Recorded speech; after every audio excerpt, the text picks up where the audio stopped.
اس لیے کہ ایک مرتبہ پھر زمانے نے کروٹ لی ہے اور دنیا میں جو نیا انقلاب شروع ہوا ہے دہشت گردی کے نام سے بنام اسلام، اس کے اندر ہماری جانیں خطرے میں۔ ہمارا امتحان اس کے پہلے بھی ہوا، دور بنی امیہ میں ہم بے دریغ قتل کیے گئے،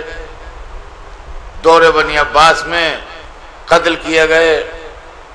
ترک و تاتار نے ہم کو مارا، ترکی میں ہماری نسل کشی ہوئی اور ایک دفعہ نہیں 3 دفعہ ہوئی، ہندوستان میں ہمارا قتل عام ہوا۔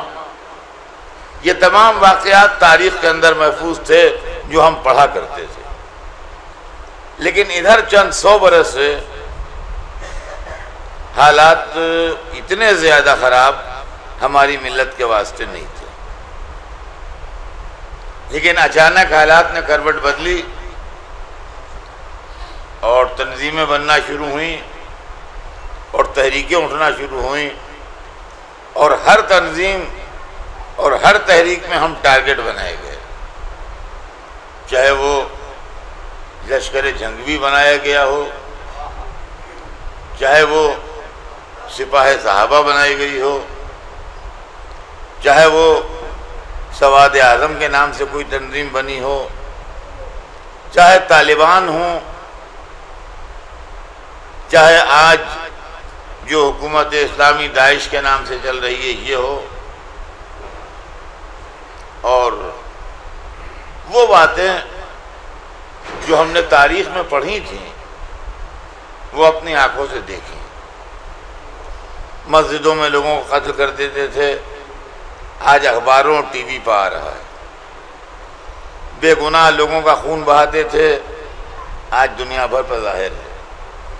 بے جرم و خطا لوگوں کو قتل کر دیا کرتے تھے، آج سب اپنی آنکھوں سے دیکھ رہے ہیں۔ آج کے اخبار میں ہے کہ سعودی عرب میں انہوں نے کہا کہ حکومت اسلامی قائم ہو چکی ہے، اب اس کے اندر شیعوں کا قتل عام ہم کریں گے، اس لیے کہ ہمارے مفتیوں کا فتویٰ یہ ہے اور ابن تیمیہ نے یہ بات کہی ہے کہ شیعہ جو ہیں وہ یہودیوں سے اور نصرانیوں سے زیادہ خطرناک ہیں، لہذا ان کو فوراً نیست و نابود کر دینا چاہیے۔ تو ظاہر ہے کہ ہم ایک ایسے ملک میں ہیں جو سیکولر ہے، اور ہم پھر بھی محفوظ ہیں کسی حد تک۔ جیسے طوفان میں کوئی ایسی جگہ پہ ہو جہاں طوفان کا زور کم ہو، اور کوئی ایسی جگہ پہ ہو جو بیچ مجھدار میں ہو۔ جو بیچ مجھدار میں ہے اس کے لیے خطرے زیادہ ہیں، جو کنارے پہ ہے اس کے لیے بھی خطرہ ہے کہ کوئی لہر اس کو ڈبو دے، لیکن نسبتاً کم خطرہ ہے۔ تو ہم لوگ جو ہندوستان میں ہیں، سیکولر ملک میں، ہم لوگوں کے واسطے خطرہ کم ہے، اس لیے کہ یہاں بیچ میں ایک تیسری دیوار کھڑی ہے ہمارے اور ان کے غیر مسلمین کی۔ یہ تیسری دیوار جو ہے یہ کسی حد تک حملے کو روکتی ہے اور اتنا شدید حملہ نہیں ہونے دیتی ہے جتنا ہونا چاہیے، لیکن مثلا پاکستان میں یہ دیوار نہیں ہے، افغانستان میں یہ دیوار نہیں ہے، عراق و ایران میں یہ دیوار نہیں ہے، سعودیہ میں یہ دیوار نہیں ہے، شام میں یہ دیوار نہیں ہے، یمن میں یہ دیوار نہیں ہے، ان ملکوں میں یہ دیوار نہیں ہے، لہذا وہاں ہمارا خون بہت تیزی کے ساتھ اس وقت بہایا جا رہا ہے۔ گاڑیوں سے اتار کے لوگوں کو قتل کر دینا، مسجدوں میں آ کے بم وسفوٹ کرنا اور نمازیوں کو قتل کر دینا، مجلسوں میں آ کے بم وسفوٹ کرنا اور عزاداروں کو قتل کر دینا، یہ تمام کام بنام اسلام ہو رہے ہیں، اس لیے کہ وہ لوگ بڑے کھرے مسلمان ہیں کہ جو یہ سب عمل انجام دے رہے ہیں۔ تو کم از کم اب تو تاریخ نے اپنے آپ کو دہرانا شروع کیا ہے کہ وہ بھی بنام اسلام ہی حسین کو شہید بھی کرتے جاتے تھے، نعرہ تکبیر بھی بلند کرتے جاتے تھے۔ اب جس کو یقین نہ آتا ہو تاریخ کے اوپر وہ اپنی آنکھوں سے دیکھ لے کہ اسلام کی رسوائی اور اسلام کی بدنامی، ہم تو قتل ہو رہے ہیں لیکن ان کے دامن داغدار بھی ہوتے چلے جا رہے ہیں۔ اس لیے کہ وہ زمانہ اور تھا جب برسوں کے بعد کوئی تاریخ میں لکھ دیتا تھا کوئی واقعہ اور اس کے اوپر یہ بحث چلتی تھی کہ تاریخ کب کی ہے، واقعہ کب کا ہے، لکھنے والا کون ہے۔ ہاں ٹی وی پر، واٹس ایپ پر، جو سوشل میڈیا کہلاتا ہے اس کے اوپر منٹوں میں تصویر آتی ہے، سیکنڈوں میں آتی ہے، منٹوں میں بھی نہیں، سیکنڈوں میں تصویر آتی ہے کہ لوگوں کا سر کاٹا جا رہا ہے، اوپر بینر لگا ہے لا الہ الا اللہ محمد رسول اللہ۔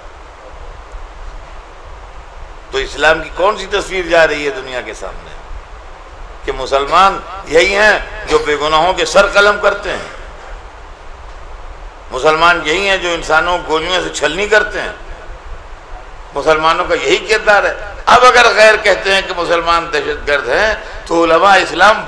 کیوں بگڑنے لگتے ہیں، یہ میری سمجھ میں نہیں آتا۔ یعنی یہ اپنی تاریخ سے کھلا انکار تو بالکل ہی عقل میں آنے والی چیز ہی نہیں ہے کہ یہ کیا ہے۔ روز صبح اخبار میں آ رہا ہے ایک بیان یہ کہ قتل کر دیے گئے، اور دوسری بیان یہ کہ نہیں مسلمانوں سے کوئی دہشت گردی سے مطلب نہیں۔ پتہ نہیں وہ کون لوگ ابھی یہی کہہ دیے کہ مسلمان نہیں ہیں تاکہ دائرہ اسلام طے تو ہو جائے کہ کون مسلمان ہے اور کون مسلمان نہیں ہے۔ لیکن عزیزان گرامی، اس اندھیرے میں جس میں جان کا خطرہ ہو، زندگی موت تو خدا کے اختیار میں ہے،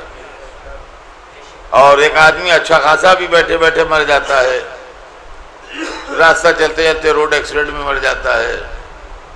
تندرست آدمی باتیں کرتے کرتے ہارٹ فیلئر میں مر جاتا ہے۔ یہ تو زندگی موت تو اللہ کے اختیار میں ہے، اس پر تو کسی کا بھروسہ نہیں ہے۔ لیکن میرے بچپن میں جب یہ ملک تقسیم ہوا تو بہت سے لوگ یہ کہہ کے چلے گئے یہاں سے کہ یہاں ہماری زندگی غیر محفوظ ہے،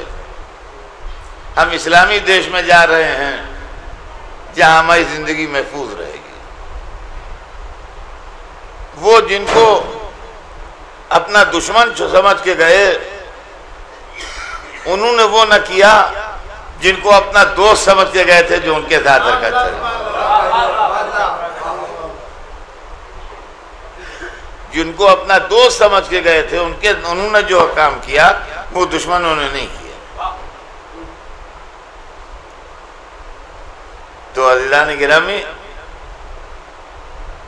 اس سب اندھیرے کے اندر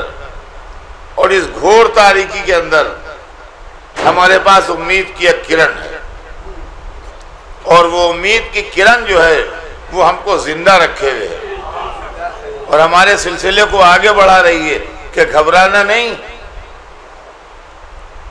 ظلم جب حد سے بڑھ جائے گا، اندھیرا جب حد سے سوا ہو جائے گا، جب دنیا میں کوئی سہارا باقی نہ رہے گا تو جس کو اللہ نے سہارا بنایا ہے وہ آئے گا، جس کو اللہ نے سہارا بنایا ہے وہ آئے گا۔ ظلم کو بڑھنے دیجئے، ناانصافی کو پنپنے دیجئے، ہمیں کوئی پرواہ نہیں ہے۔ محبت علی کے نام پر، ولایت اہل بیت کے نام پر،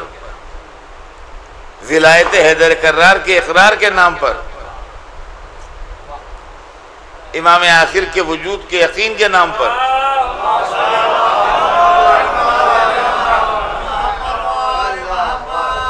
جو آدمی آج بے گناہ ذبح کیے جا رہے ہیں ان کو مردہ نہ کہیے۔ اب شاعر کا نام تو نہیں یاد، مگر مجھے ایک شعر یاد ہے کسی شاعر کا کہ جی کے مرنا نہ ہو جس کو وہ ڈرے مرنے سے، مجھ کو کیا غم ابھی قائم ہے جلانے والا۔